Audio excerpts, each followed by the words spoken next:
What's going on, guys? It's your boy Matt and Nui, bringing you another episode of GSR Game Reviews. Today we're taking a look at the highly anticipated game Cyberpunk 2077. Now I do gotta give a big shout out to CD Projekt Red for sending me the footage you're currently watching. They sent me this footage for free, can you believe that? Yeah, free, no cost. And when I asked them why, they said it's because my PC that meets the recommended requirements would run the game like this.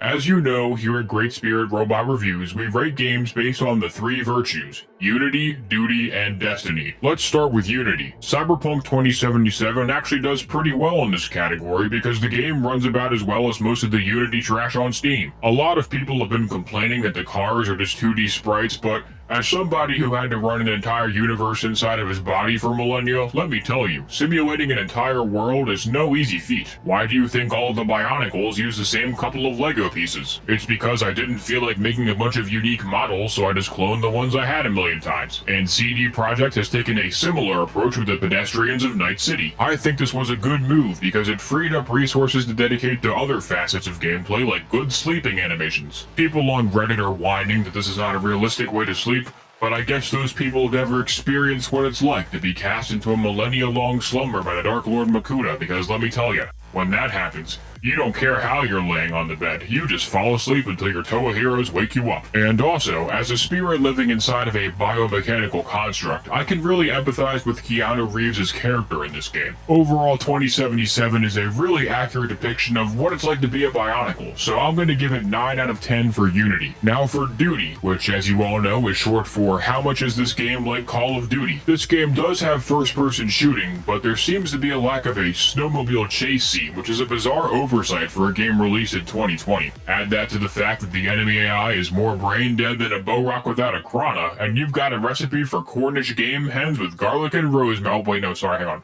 Wrong script. A recipe for disappointment. I think the main problem is too many guns. Sure, a lot of enemies have melee weapons, which I approve of, but the game lacks any elemental powers. You can hack stuff, which occasionally lights things on fire, but there's no way to channel the innate energy that flows through all Bionicles in the blast of elemental energy, so for this reason it gets 2 out of 10 for Duty. Now for the final criteria, Destiny. Is Cyberpunk 2077 an accurate representation of humanity's destiny in the near future? I'd say yes. You may not know this, but Metru Nui used to look a lot like Night City, but I got sick of all the weird hairstyles, so I told my Vaki robots to suppress all independent thought. And when some upstart Matoran were still trying to go off script, I said screw it. I took a nap and sent them all to an island with no technology, which is a metaphor for humanity nuking themselves back to the Stone Age. I also used to have a real problem with all my Bionicles constantly trying to mate with each other, so I just deleted the part of their consciousness that allows them to feel love. But since I don't think humans can delete parts of their minds, at least not with a computer, I think thermonuclear weapons are the only option. So for accurately simulating a society that would cause humanity to want to destroy itself, Cyberpunk gets a 7 out of 10 for Destiny. When we add up the three virtues, it looks like Cyberpunk has scored an 18 out of 30. Let me just go ahead and use my highly advanced computer brain to convert that into a percentage.